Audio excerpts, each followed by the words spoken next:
자, 또 들어왔어요. 밀린 거 지금 한꺼번에 숙제 좀 해야겠습니다. 자, 이번엔 개발론이에요. 아직 지금 병점 방문각이 지금 제가 아파서 한 주를 쉬는 바람에 내일 투자론이 끝나는데, 그렇죠. 벌써 일단 진도는 나가니까 이번 주에 개발론 들어갑니다. 개발론부터는 단순 암기 빠르게 합니다. 시작입니다. 자, 부동산 개발이 뭡니까? 토지의 유용성을 증가시키기 위해서 토지를 조성하고 건축물을 건축하거나 공작물을 설치하는 행위를 말한다. 자, 부동산 개발에는 시공을 담당하는 행위는 제외되는 거죠. 제외한다. 그 다음에 개발의 주체 중에 토지 소유자 조합, 즉 조합은 항상 사적 주체로 분류되는 거죠. 사적 주체로 분류된다. 잘 나옵니다. 자, 워포드는 개발을 7단계로 구분하고 있죠. 두 문자가 아, 예, 부, 타, 금, 검, 마죠. 그런데 이 중에 뭐가 중요합니까? 이 똑같은 타당성인데 예비적 타당성이 뭐고 그냥 타당성이 뭡니까? 그러면 예비적 타당성은 항상 개발 사업으로부터 예상되는 수익과 비용, 즉 경제성을 검토하는 거예요. 항상 예비적 타당성은 경제성을 중심으로 검토해요. 그리고 경제성을 계략적으로 계산합니다.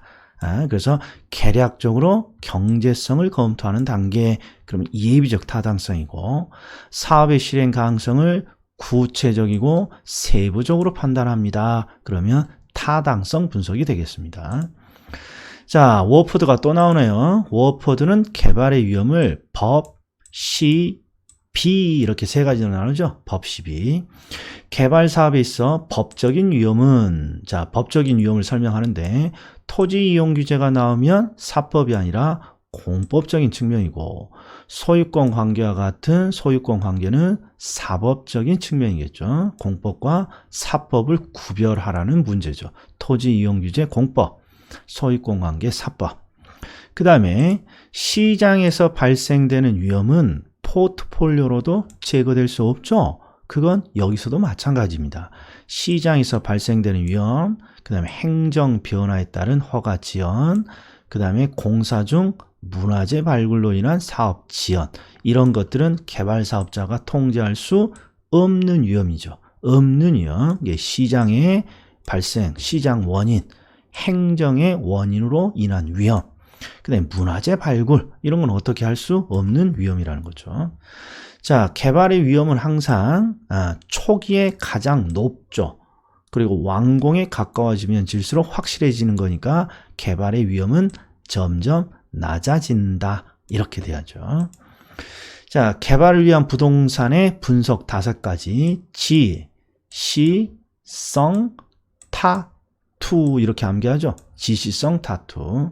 자, 도시 내 모든 부동산에 대한 기본적인 수요 요인. 자, 도시의 모든 부동산에 대한 기본적인 수요 요인. 줄이면 지역의 경제예요. 지역의 경제가 살아있냐, 죽어있냐. 그래서 이걸 분석하는 게 지역경제 분석이고, 대상 지역이라고 돼 있고, 대상 지역의 인구, 지역의 고용 정도, 지역의 소득이 어떻습니까? 이런 걸 분석하는 걸 지역 경제 분석이라고 하고, 2번, 3번 아주 중요하죠.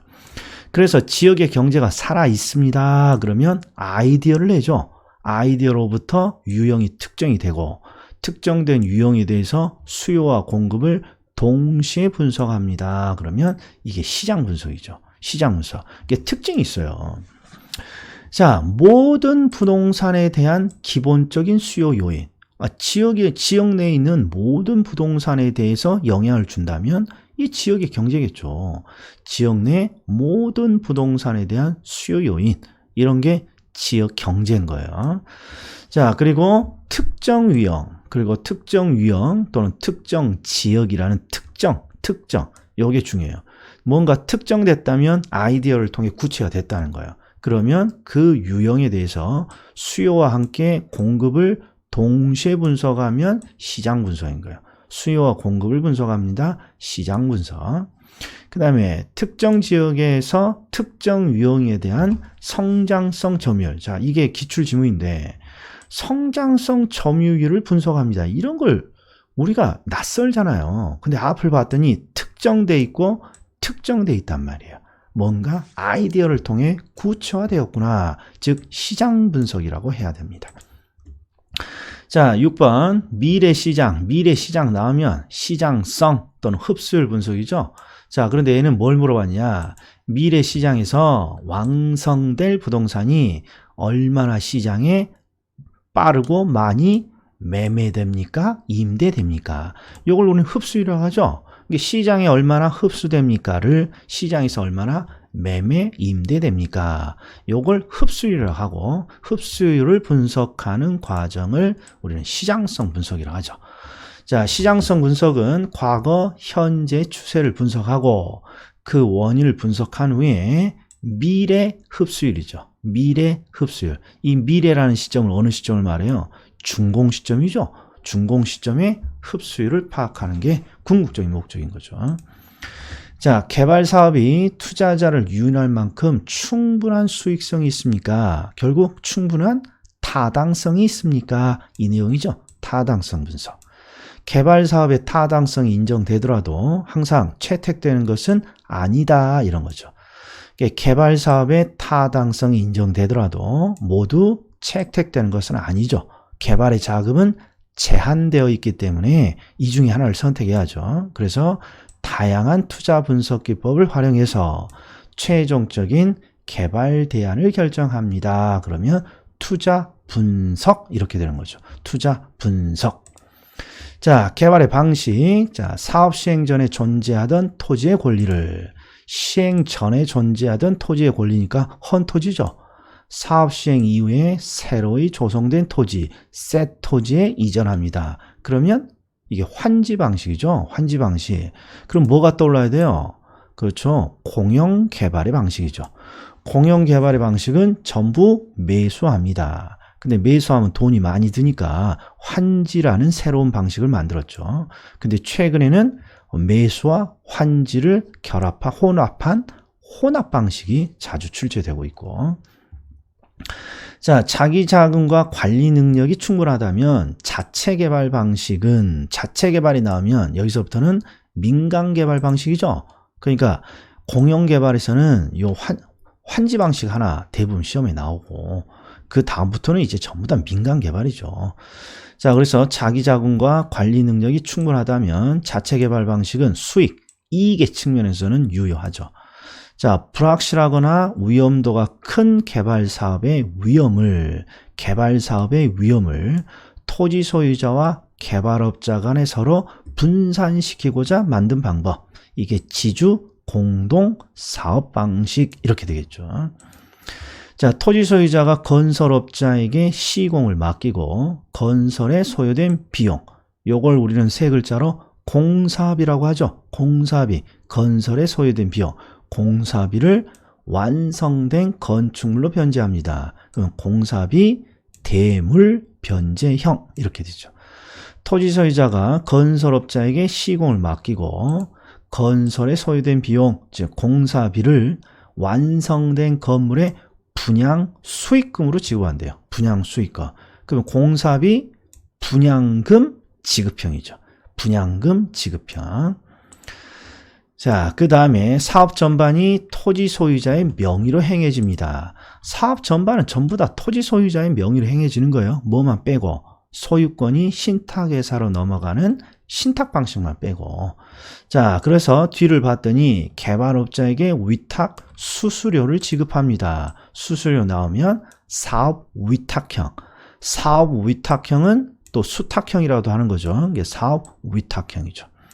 자, 사업 위탁 방식은 토지 소유자와 개발업자 간에 무슨 문제? 수수료 문제가 발생하는 거고, 사업 위탁 방식과 유사합니다. 그러나 형식상의 소유권이 이전이 됩니다. 그러면 신탁 방식이죠. 신탁 방식. 토지 신탁 방식은 토지 소유권이 신탁회사로 넘어갔잖아요. 토지 소유권이 신탁회사로 넘어갔다는 건 사업의 주체가 아예 신탁회사로 바뀌었다는 거예요. 그러니까 건설 단계 부족 자금도 신탁회사가 조달한다. 자, 토지 소유자가 토지를 제공하고 개발업자가 건물을 건축해서 그 기여도에 따라 토지와 건물의 지분을 나눕니다. 그러면 등가 교환 방식이죠. 등가 교환 방식. 대규모 개발 사업이고 필요한 자금을 조달하고 부족한 기술을 상호 보완하기 위해서 법인 간 컨소시엄을 구성합니다. 그러면 컨소시엄 방식이죠. 컨소시엄 방식. 민간이 사회 간접 시설을 건설, 여기는 보니까 사회 간접 시설, 즉 도로, 이런 것들, 도로, 댐, 하천, 이런 사회 간접 시설 나왔으니까 민간 투자 사업 방식, 민자 사업 방식을 지금 묻고 있는 거죠. 자, 사회 간접 시설을 민간이 건설하고 빌드죠, 빌드. 소유권을 주무관청에 양도, 트랜스퍼, 그 다음에 일정 기간 시설에 대한 운영권을 받습니다. 그러면 BTO 방식이죠.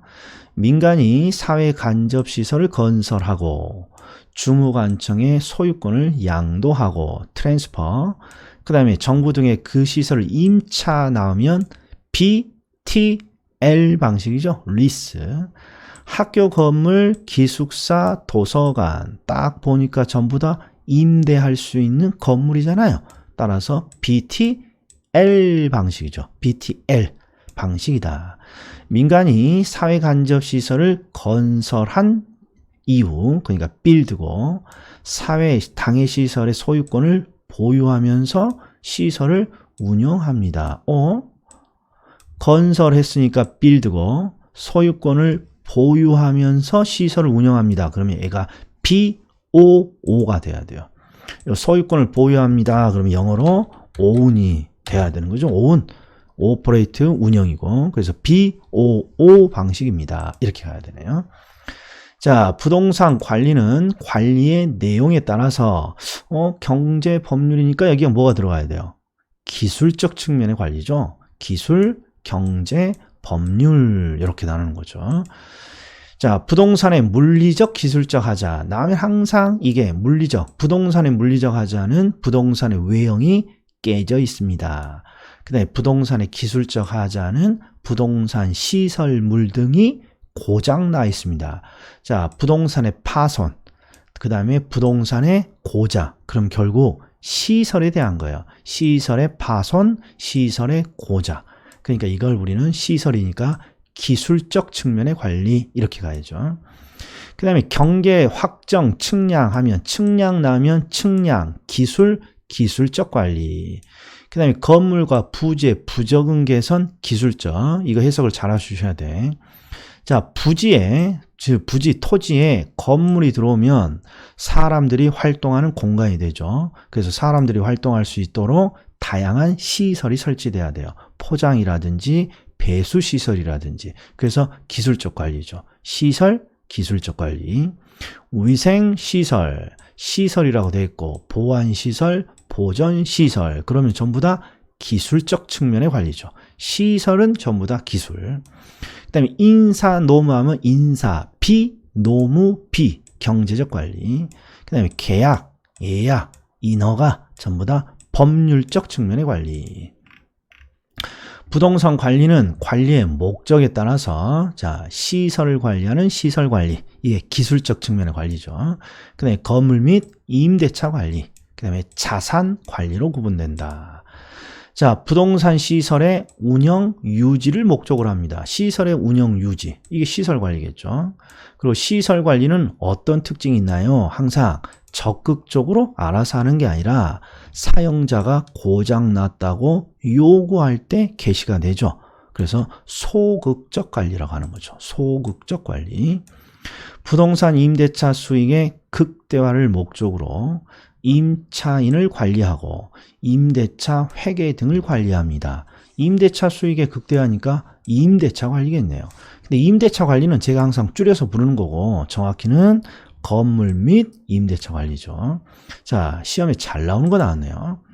부동산 소유주의 부를 극대화하기 위해서, 즉 소유자의 자산을 늘려주기 위해서 해당 부동산의 가치를 증진시킬 수 있는 다양한 방법을 찾겠습니다.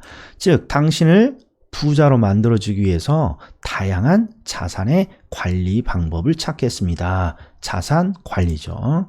그런데 어떤 방법들이 있니? 그러면 그게 바로 밑에 있는 포트폴리오, 메인 매각, 리모델링 이렇게 세 가지가 있는 거죠. 이런 걸 우리가 자산 관리라고 하죠. 자, 부동산 관리는 관리 주체에 따라서 소유자가 직접 관리하는 자가 관리, 전문업체에 위탁하는 관리, 혼합 관리로 구분됩니다. 지시, 통제 권한이 강하고 기밀 또는 보안 관리 측면에서 유리하다. 그러면 자가 관리죠. 관리하는 각 부분을 종합적으로 운영할 수 있다. 자가 관리 장점이고, 전문적인 계획 관리, 그리고 이 표현 잘 나옵니다. 시설물의 노후화를 늦출 수 있다. 시설물의 노후화를 늦출 수 있다. 그러면 위탁 관리죠. 전문업체 위탁. 그 다음에 자가에서 위탁으로 이행하는 과도기에 유용합니다. 그러면 혼합 관리고, 문제가 발생한 경우에 관리의 책임 소재가 항상 불분명합니다. 그러면 혼합 관리죠. 항상 책임 소재가 불분명하다. 그러면 혼합 관리. 자, 부동산의 외형과 형태를 변화시키지 않으면서 부동산의 양호한 상태를 지속시키고자 합니다. 그럼 이게 유지활동이죠. 유지활동의 포인트는 외형과 형태를 변화시키지 않는다는 거예요. 변화시키면 안 되는 거예요. 그 다음에 기본 임대료 외에 총수입의 일정 비율을 임대료로 지불합니다. 그러면 비율 임대차 이렇게 되겠죠. 비율 임대차. 자, 건물의 생애주기 제가 수업 중에 자주는 하지 않았으니까 이번 기회에 암기하죠. 전신 안노패 이렇게 암기합니다. 개발 전 단계, 이때가 토지 상태를 말해요. 부지 상태. 그 다음에 신축, 그 다음에 안정, 신축된 이후에 안정, 그 다음에 노후화되고, 그 다음에 폐기되는 폐물 단계. 전신 안노패. 자, 건물의 물리적, 기능적 유용성이 최고입니다. 물리적인 측면은 항상 외형적인 측면이니까 외형적으로 가장 좋아 보여. 그러면 신축 단계죠. 그 다음에 건물의 전체 수명을 결정합니다. 그러면 안정 단계요. 안정 단계. 자, 신축을 한 이후에 안정 단계에 얼마나 유지와 수선을 자주 하느냐. 이게 건물의 전체 수명을 결정합니다. 안정 단계. 자, 마케팅. 부동산 마케팅은 언제 중요성이 높아집니까? 그러면 소비자 중심 또는 구매자 주도. 구매자든 소비자든 아무거나 들어가도 되죠. 자, 마케팅 전략은 크게 시장을 점유하겠습니다. 마케팅. 고객을 점유하겠습니다. 고객을 뺏어오겠습니다. 마케팅. 고객을 뺏어오면 지속적인 관계를 유지하겠습니다. 자, 요 표현 잘 나옵니다. 공급자 중심의 마케팅 하면 시장 점유 마케팅. 다시 공급자 중심의 마케팅입니다. 그러면 기업이 시장을 서로 점유하는 마케팅이겠죠. 그다음에 소비자 행동을 분석해요. 그러면 소비자를 잘 알겠다는 거 아니에요. 바로 고객 점유 마케팅이고, 고객과의 지속적인 관계를 유지하고자 합니다. 관계 마케팅. 자, STP는 시장 점유 마케팅의 대표 주자고, 시장을 쪼갭니다. 세분화. 그 세분된 시장에서 표적, 목표를 설정합니다. 타겟. 그 다음에 차별화. 차별화 옆에 뭐라고 적냐? 포지셔닝입니다. 영어로 포지셔닝. 차별화, 포지셔닝을 우리는 STP라고 하는 거죠. 자, 수요자 집단을 인구 경제학적의 특성에 따라 세분화합니다. 세분화합니다. 그러면 시장 세분화 전략이죠. 그 다음에 세분된 시장에서 자신의 상품과 일치되는 수요자 집단을 확인합니다. 이게 세분된 시장에서 목표를 찾는다는 거예요. 그러니까 목표 시장 또는 표적 시장의 설정 이렇게 되죠. 자, 그 다음에 동일한 표적 시장을 갖는 다양한 공급 경쟁자들 사이에서 요 문구가 해석이 돼야 돼요. 자, 시장을 세분화하고 거기서 목표 시장을 설정했더라도 그 안에는 다양한 경쟁자들이 이미 들어가 있잖아요. 그래서 이 시장에서 1등을 하기 위해서는 뭔가 나만의 차별화 또는 나만의 위치를 새롭게 설정해야 돼요. 그래서 경쟁적 위치에 이 위치를 강조해서 이걸 우리는 포지셔닝이라고 영어를 부르잖아요. 포지셔닝, 차별화, 포지셔닝. 자, 다시 동일한 표적 시장을 갖는 경쟁자들 사이에서 자신의 상품을 어디에 위치시킬 것이냐 보면 포지셔닝이야. 포지션. 그러니까 이게 바로 포지셔닝, 즉 차별화 또는 위치, 경쟁적 위치의 설정 이렇게 되는 거죠. 4P는 일단 제품, 가격, 그 다음에 유통 경로의 P, 그 다음에 프로모션을 촉진이라고 하죠. 촉진. 자, 보안 설비를 디지털화했고 차별화된 평면 설계 그러면 제품 전략이죠. 그 다음에 위치, 방위, 층, 지역 등에 따라 가격을 달리합니다.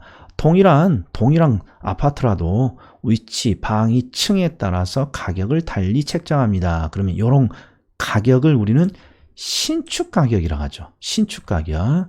그리고 이걸 우리는 가격 신축성 정책이라고 하고, 일단 신축 가격이 떠올라야 돼. 신축 가격. 직접 할 것이냐, 분양 대행사를 활용할 것이냐, 또 하나 공인중개사 사장님들을 활용할 것이냐, 유통 경로. 자, 사은품이나 경품을 제공합니다. 그러면 프로모션 촉진이죠. 촉진.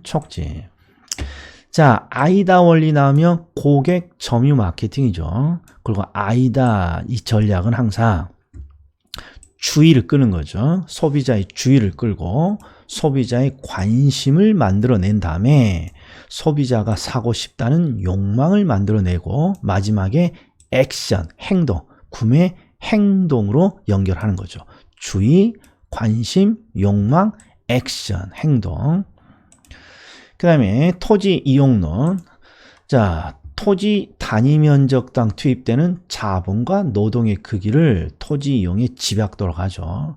그래서 토지에 노동이 많이 들어가면 노동 집약형이라고 하고 자본이 많이 들어가면 자본 집약형이라고 부르죠. 이게 우리 산업이 노동 집약적 산업이냐 자본 집약적 산업이냐 그거랑 똑같아요. 노동이 많이 들어가면 노동 집약적, 자본이 많이 들어가면 자본 집약적, 이런 걸 아무튼 토지 이용의 집약도라고 하죠. 그 다음에 집약도를 늘리냐 줄이느냐 이 내용인데 항상 점점 집약도는 올라가고 있어요. 그 이유는 지가가 올라가기 때문에 그런 거죠. 지가, 토지 가격이 비싸기 때문에 토지를 구입하는 것 대신에 노동과 자본을 투입하죠.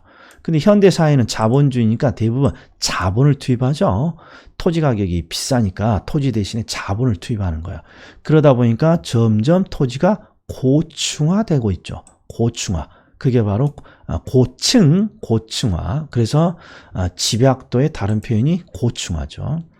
자, 직장과 주거지가 서로 분리됩니다. 그러면 직주분리야. 직주분리. 뭐랑 구분해 줘야 된다? 주거분리. 주거분리는 주거지역이 소득계층별로 분리되는 거고 직장과 주거지가 분리됩니다. 그러면 직주분리고 도시성장 과정에서 토지 이용이 무계획적으로 확대됩니다. 이게 무질서한 개발. 이걸 우리는 도시 스프롤 현상이라고 합니다. 자, 요거 중요해요. 요거 5번 마지막. 자, 어떤 지역에 새로운 지역 기능이 개입됩니다. 그러면 이런 거였어요. 어떤 지역에 새로운 요소가 이렇게 개입이 돼요. 이런 걸 우리는 침입이라고 한단 말이에요. 침입. 그리고 이 침입이 계속해서 이루어지는 걸 우리는 침입이 받아들여졌다. 계승. 그래서 제가 이렇게 말했어요. 어떤 지역에 이질적인 요소가 들어와요. 그러면 항상 그 이질적인 요소는 기로에 서 있어요.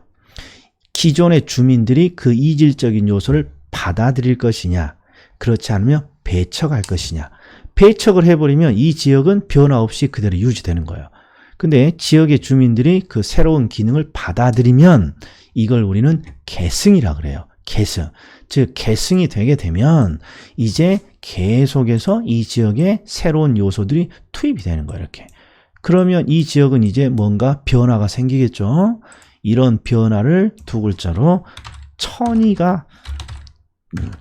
천이라고도 하죠. 다시 어떤 지역에 새로운 기능이 개입됩니다. 침입이 될 때 침입의 결과 새로운 차원의 인구 집단 또는 토지 이용이 종래의 것을 교체합니다. 아무튼 그 지역이 변화가 된다는 거예요. 이걸 계승이라고 하는 거죠. 계승. 그리고 계승이 되는 과정에서 토지가 변화되는 과정을 또는 천이라고도 하고 침입, 계승, 천이 이렇게 암기를 했죠. 자, 여기까지요. 이것도 한 25분 걸렸네요. 자, 길지만 항상 열심히 꼼꼼히 봐주시기 바랍니다. 자, 또 뵙겠습니다.